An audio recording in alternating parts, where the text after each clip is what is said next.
Thanks very much for staying with us. Time now for Eye on Africa with me, Georgia Calvin-Smith. Tonight, Save the Children flags up sickening reports of the levels of extreme violence faced by children caught up in Mozambique's jihadist insurgency in Cabo Delgado. Also, tens of thousands of Nigerians who fled to Cameroon to escape violence by Boko Haram insurgents are now hoping to return home through a voluntary repatriation scheme. And Sudan gears up to distribute vaccines. It's officially logged only 28,500 coronavirus infections, but one study suggests that the real number could be far higher. But first, rights organisation Save the Children has said that victims as young as 11 have been brutally murdered in the jihadist insurgency in Mozambique's northeast. The violence in Cabo Delgado has so far cost around 2,600 people's lives since extremists first launched attacks in 2017. Warning, the details of the following report are deeply upsetting. From up in the air, northeastern Mozambique looks beautiful and peaceful, but on the ground the situation is increasingly worrying. On Tuesday, the NGO Save the Children reported that kids as young as 11 have been beheaded by jihadists.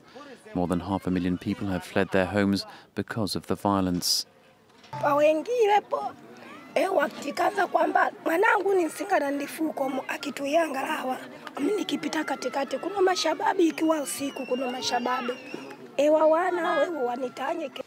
This man is holding the ID card of his brother who was recently beheaded.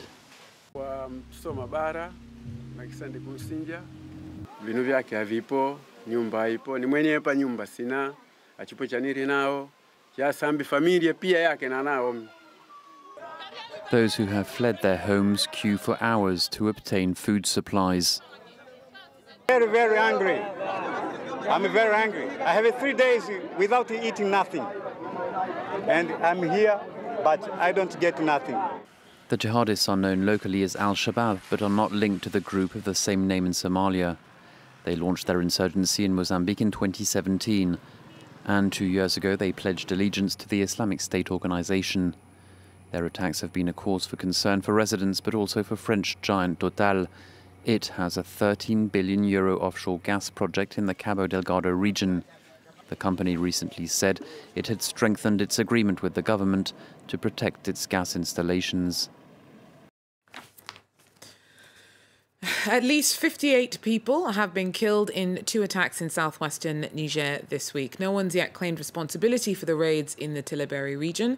A bus was attacked on Monday afternoon before villagers were later targeted by armed men. It's the first violence since the election of President Mohamed Bazoum in February. Tillabéri is in the tri-border area, which is a flashpoint between the converging frontiers with Burkina Faso and Mali. It's one of the areas that's seen the most jihadist attacks in the Sahel. Now, tens of thousands of Nigerians who fled to Cameroon's Minawao camp to escape violence and attacks by Boko Haram extremists are now hoping that they can return home. A voluntary repatriation scheme has seen many already set out on the journey back, but risks remain. Our team reports. An aerial view of the Minawao camp in Cameroon's far north region. More than 60,000 Nigerians, mostly women and children, have been living in difficult conditions here since 2013. They fled over the border to escape attacks by Boko Haram insurgents. These are my children, and this is my wife. Around 5,000 refugees are now preparing to return home as things now seem to be safer. A bagger fled northeastern Nigeria 7 years ago. He's tidying up his makeshift shelter, hopefully for the last time. Now there is peace and there is security from my country. And we get work to do from our country now. When we rehabilitate to our country, we are going to start our farmings, our marketing, our everything. Since there is peace, that's why I want to go back to my house. 100 kilometers away from the Minawao camp, dozens of Nigerian refugees have already set out on their way back to their towns and villages of origin in the hopes of returning to a normal life. Today, Cameroon's territorial administration minister is visiting. He is working on the voluntary repatriation process in collaboration with Nigerian authorities and the United Nations High Commissioner for Refugees. It's a victory for both states. It's proof that African nations can manage humanitarian crises. Cameroon has once again shown its ability to take care of refugees from neighbouring countries, as we have always done since independence. The 100 kilometers journey back begins here on steep roads in Cameroon's far north. Bande used to have 11 children. She lost 4 children to Boko Haram attacks. After more than 2 hours of travel, she leaves us at the border to continue onwards into Nigeria. Banki is in front there. We're here in Cameroon, and right in front of us is Nigeria. We're happy to go home. The repatriation process will take several months. The future of the thousands of Nigerian refugees in the Lake Chad Basin remains uncertain. Even though Boko Haram attacks have eased off, the group has not yet been totally defeated. Well, Addis Ababa said that it is not interested in having outside mediators become further involved in a regional dispute about Africa's largest dam. Ethiopia started filling the Grand Renaissance Dam last year, despite ongoing negotiations with Sudan and Egypt, who are worried that the huge project will affect their shares of the Nile's waters. It is a lifeline to all 3 countries. Khartoum's requested mediation by the European Union, the US, and the African Union to resolve the years-long disagreement over the details of a deal over how to share access to the river. Somalia's health minister launched the country's inoculation program on Tuesday by publicly getting his coronavirus jab. There's been a surge of cases recently. 300,000 vaccine doses arrived on Monday, but only 5 people received their shots at the rollout of the drive a day later. Authorities do, though, say that they'll be scaling up soon, with hospital staff and government employees at the front of the queue. And elsewhere in East Africa, Sudan is also gearing up to distribute vaccines. It's officially logged only 28,500 coronavirus infections. But one study suggests that the real number could be far higher. Researchers from the Imperial College of London reckon that only about 2% of cases in Khartoum may have been reported. The first shots arrived in early March, but there's little evidence of any day-to-day precautions against the spread of COVID-19 amongst most people in the capital, as our correspondents report. In the streets of Khartoum, most people don't wear masks. On buses, at markets or cafes, coronavirus appears far from most people's minds. However, 72% of Sudan's cases have been detected in the capital. Life has gone back to normal, like in the markets, for example, where you can do everything like before. Everything is back to normal. Only girls pay attention to sanitary measures. I don't care at all. The complacency does not reflect the reality of the risks. Hospitals are seeing a steep increase in cases. This is where the first coronavirus patient was admitted 1 year ago. It's now one of Khartoum's main treatment centers, but it's running short on material. We are in a better place, in a much better place than when we started.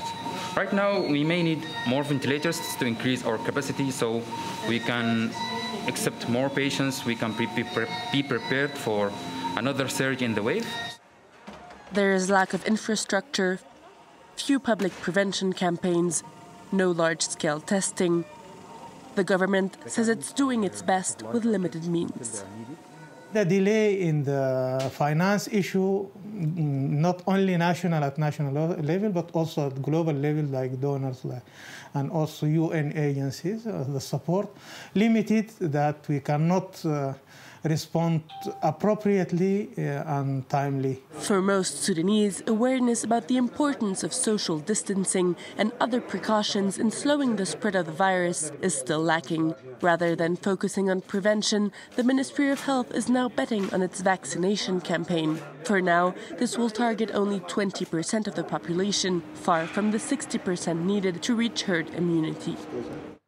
Well, the new head of the Confederation of African Football says that the Africa Cup of Nations will continue to be played every 2 years, despite a request from FIFA that the period be extended to 4. Newly elected President Patrice Motsepe says that CAF can't afford to change the frequency. The tournament's current cycle has been slammed by European club managers who are forced to do without their African players every couple of years. The Cup of Nations generally generates about 80% of CAF's income.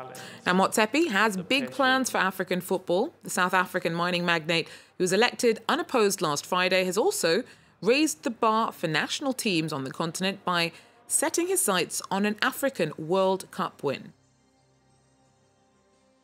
We want, during the next World Cup, and also during the forthcoming World Cups, that African nations compete. And if you look at what we said in the manifesto, it's part of our plan that an African team must win the World Cup. I think let's clap hands for that. Well, that's it for Eye on Africa. Thanks for joining us. Do so again. Take care.